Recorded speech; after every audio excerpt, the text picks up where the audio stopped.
महाकालेश्वर ज्योतिर्लिंग की कथा एवं महत्व।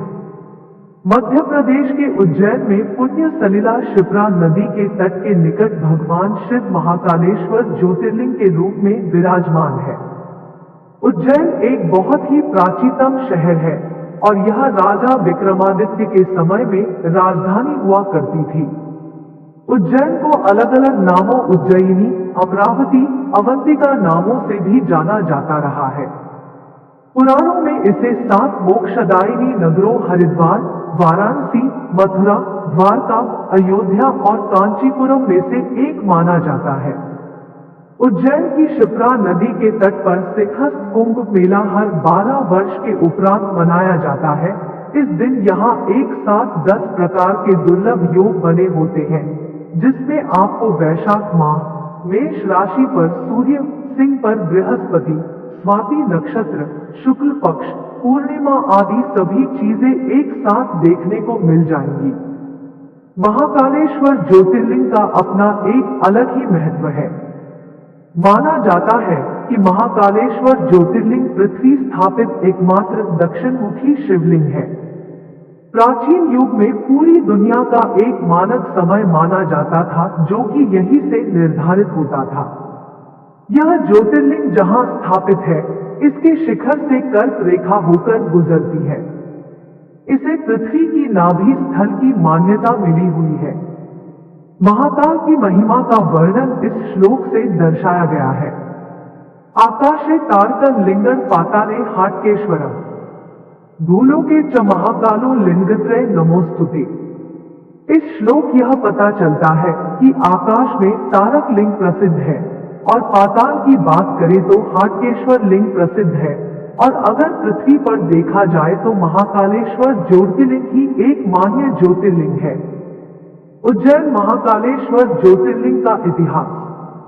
महाकाल के इस मंदिर का निर्माण 6वीं शताब्दी में किया गया था। अगर इतिहास को पढ़ा जाए तो पता चलता है कि उज्जैन में 1107 से 1728 ई तक यवनों का शासन हुआ करता था। इनके शासनकाल में लगभग 4500 वर्षों की हिंदुओं की प्राचीन धार्मिक परंपरा व मान्यताओं को पूरी तरह से खंडित व नष्ट करने का भरसक प्रयास किया। मराठा राजाओं ने मालवा क्षेत्र में आक्रमण करके 22 नवंबर 1728 में अपना आधिपत्य स्थापित कर लिया। इसके बाद उज्जैन का खोया हुआ गौरव पुनः लौटा और सन 1731 से 1809 तक यह नगरी मालवा की राजधानी बनी रही। मराठों के शासनकाल में उज्जैन में 2 महत्वपूर्ण घटनाएं घटी, जिसमें पहला महाकालेश्वर ज्योतिर्लिंग की पुनः प्रतिष्ठित किया गया तथा यहाँ पर क्षिप्रा नदी के तट पर सिंहस्थ पर्व कुंभ मेला स्नान की पूरी व्यवस्था की हुई। उज्जैन के लिए लोगों के लिए मंदिर एक बहुत ही बड़ी उपलब्धि थी और फिर बाद में राजा भोज ने महाकालेश्वर मंदिर की पुरानी प्रतिष्ठा को वापस स्थापित किया, बल्कि इसका भव्य निर्माण कराया। महाकालेश्वर ज्योतिर्लिंग की धार्मिक कहानी। महाकालेश्वर ज्योतिर्लिंग को लेकर एक बहुत ही अनोखी कहानी जुड़ी हुई है। अवंतिका नाम से एक रमणीय नगरी थी, जिसे आज हम उज्जैन नगरी के नाम से जानते हैं, जो भगवान शिव को बहुत प्रिय है।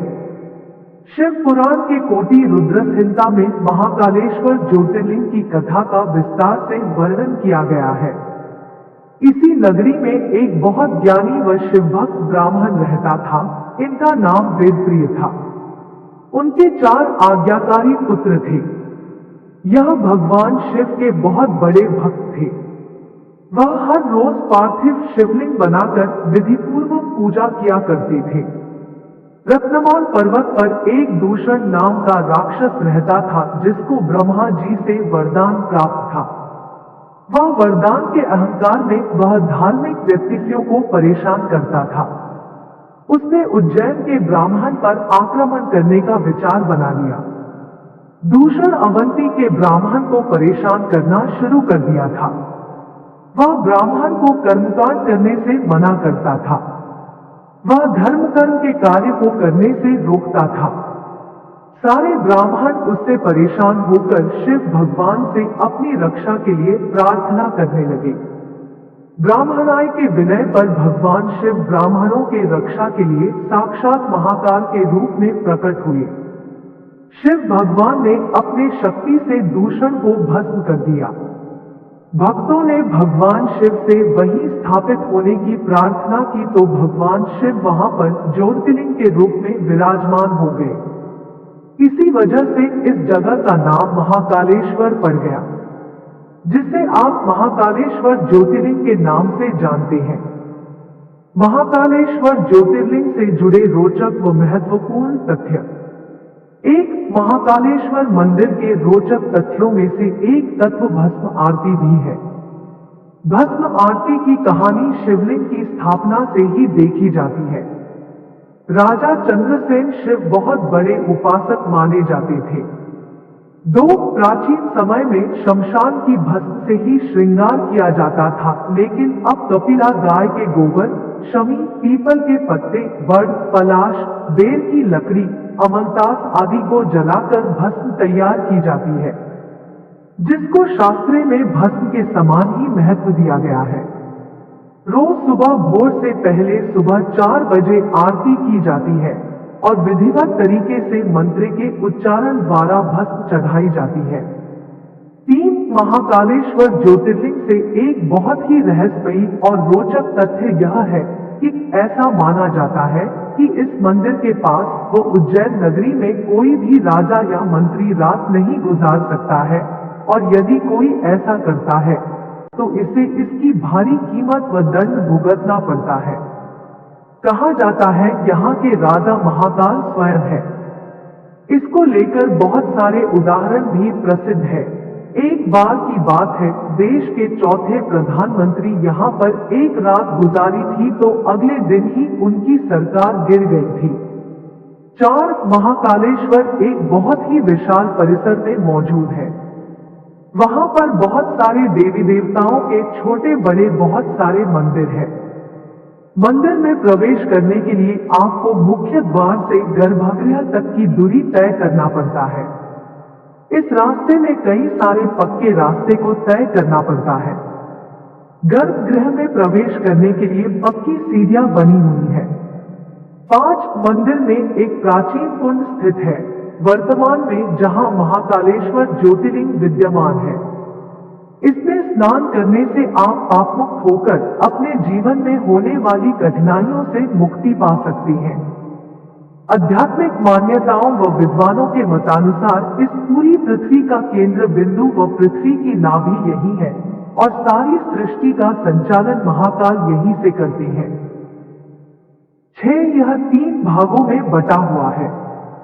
नीचे के भाग में हम महाकालेश्वर, बीच में ओंकारेश्वर और ऊपर के भाग में श्री नागचंद्रेश्वर मंदिर को देखते हैं। गर्भगृह में विराजित भगवान महाकालेश्वर का विशाल शिवलिंग दक्षिण दिशा में है, इसीलिए इसको दक्षिण मुखी शिवलिंग कहा जाता है, ज्योतिष में जिसका विशेष महत्व होता है।